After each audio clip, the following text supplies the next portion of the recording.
ભારત માતા કી વંદે. સુરતા વીરતા અને સમર્પણની ભૂમિ એવા સૌરાષ્ટ્ર પંથકને જનભાગીદારી અને લોક સહયોગ દ્વારા પાણીદાર અને હરિયાળું બનાવવાના પ્રયાસ રૂપે આયોજિત જળ સંચય કામગીરીના ખાતમુહૂર્ત પ્રસંગે આપણા સૌની વચ્ચે ઉપસ્થિત એવા આપણા મૃડ અને મક્કમ લોક લાડીના મુખ્યમંત્રી આદરણીય શ્રી ભૂપેન્દ્રભાઈ પટેલ સાહેબ, મારા મંત્રીમંડળના સાથી અને આજ જિલ્લાના હમણાં કીધું કે ઉર્જાવાન મંત્રી, એમની પાસે ખાતું પર ઉર્જા ખાતું છે અને સાથે કાયદો ખાતું પર છે એવા ભાઈ શ્રી કૌશિકભાઈ વેકડિયા, બીજા જ અમારા વિધાનસભાના સાથી આજ વિસ્તારના ધારાસભ્ય એવા ભાઈ શ્રી જનકભાઈ તરાવિયા, સાવરકુંડલા વિધાનસભાના સાથી એવા ધારાસભ્ય શ્રી મહેશભાઈ કસવારા,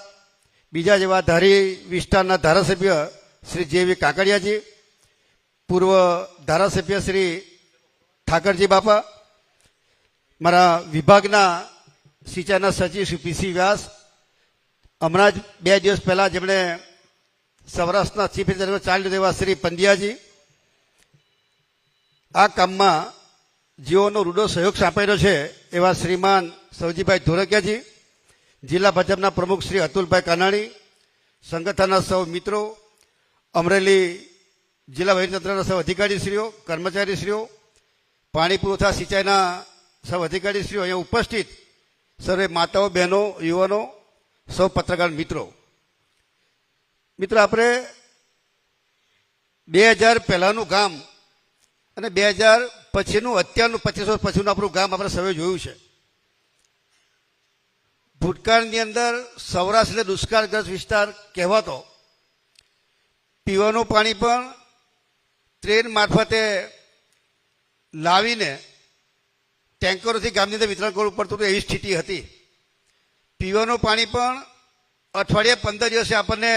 પીવાનું પાણી આપણને આવતું હતું. એટલે સોના કરતાં પણ વધારે કાળજી રાખીને આપણે કરકસર કરીને પાણીનો ઉપયોગ આપણે કરતા હતા. એવા દિવસો પર આપણે જોયા છે.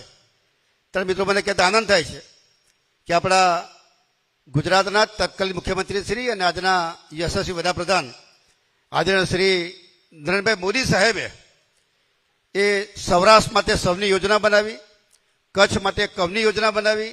ઉત્તર ગુજરાત માટે સુજલમ સુફલમ યોજના બનાવી અને સમગ્ર વિસ્તારની અંદર નદીઓને ઊંડી કરી,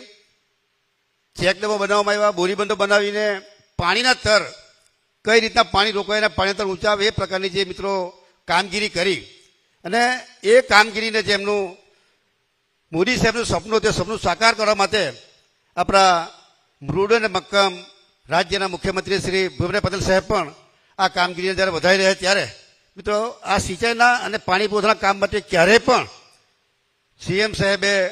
પૈસા માટે ના નથી પાડી. કોઈ પણ વિસ્તારનો પ્રશ્ન હોય, પીવાનું પાણી હોય કે સિંચાઈનું પાણી હોય, એના માટે તરત એ કામને મંજૂરી આપવા માટે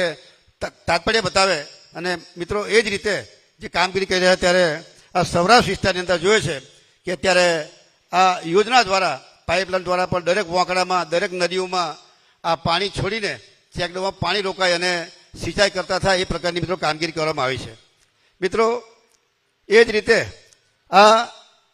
વિકાસની શ્રેષ્ઠીઓએ પણ આ વિસ્તારમાં આ ધોળકિયા ફાઉન્ડેશન દ્વારા 2017થી સરકારશ્રીની સુજલમ સુફલમ યોજનાના ભાગરૂપે દુધારા તેમજ અકારા ગામની આસપાસ ગાગડીઓ નદી ઉપર પણ આવેલો ચેકને ઊંડા કરીને સરોવરના નિર્માણનું કામ હાથ ધરવામાં આવ્યું છે. એ અંતર્ગત 2022 સુધીમાં 17 કિલોમીટર લંબાઈમાં આ ગાગડીયા નદીને દેવરિયાથી લઈ અકારા સુધી સાફ કરીને અંદાજિત 7,18,784 ઘન મીટર માટી કાઢીને પાણીનું મજબૂતીકરણ કરીને એમણે પાણી સંગ્રહ માટેનું વ્યવસ્થા મિત્રો કરી છે. એ જ રીતે 2022માં ધોળકા ફાઉન્ડેશન અને જળ સંપત્તિ વિભાગ વચ્ચેના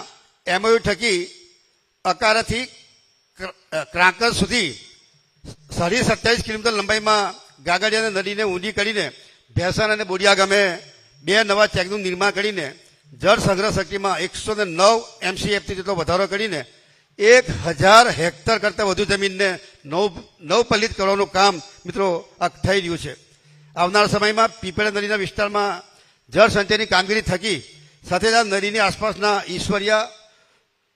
વરસદા, અલી ઉદયપુર, માલવિયા, પીપળિયા, મતીરાણા, કૃષ્ણકુંડ, કૃષ્ણગઢ, કિરાડા ગામેથી 1000 હેક્ટર જમીનને સિંચાઈનો લાભ મળશે અને પૂરના પાણીનો જે ભૂતકાળમાં જે પ્રશ્ન હતો એમાંથી પણ મિત્રો આપણને નિરાકરણ મળવાનું છે. ધારાસભ્ય શ્રી બધા જ જનકભાઈ હોય, મહેશભાઈ હોય કે અમારા જેવી કાકડિયાજી હોય,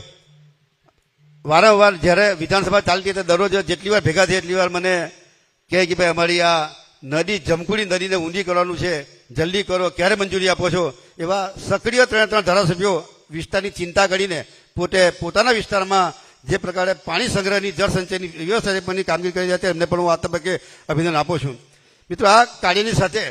સૌની યોજના અંતર્ગત લિંક 2 અને લિંક 4ના વિવિધ પેકેજ હેઠળ અમરેલી જિલ્લાના વિવિધ તાલુકા તેમજ ગામોના જળ સંચયની કામગીરી પણ થઈ રહી છે, જે દ્વારા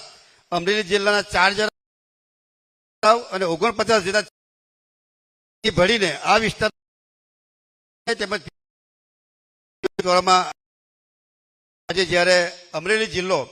લોક ભાગીદારી થકી જળ સંચય ક્ષેત્રે અભૂતપૂર્વ કાર્યનો સાક્ષી બની રહ્યો ત્યારે આપણે સૌ પ્રજાજનો પર વરસાદી પાણીનો સંગ્રહ તેમજ પાણીનો સમુચિત ઉપયોગ કરીને પાણી બચાવીને ભાવિ પેઢીને હરિયાળા સૌરાષ્ટ્રની ભેટ આપવા કટિબદ્ધ અને પ્રતિબદ્ધ બની એવી અપીલ કરી વિરમું છું. આપ સૌને ફરીથી ખૂબ ખૂબ અભિનંદન પાઠવી વિરમું છું. વંદે માતરમ. ભારત માતા કી જય.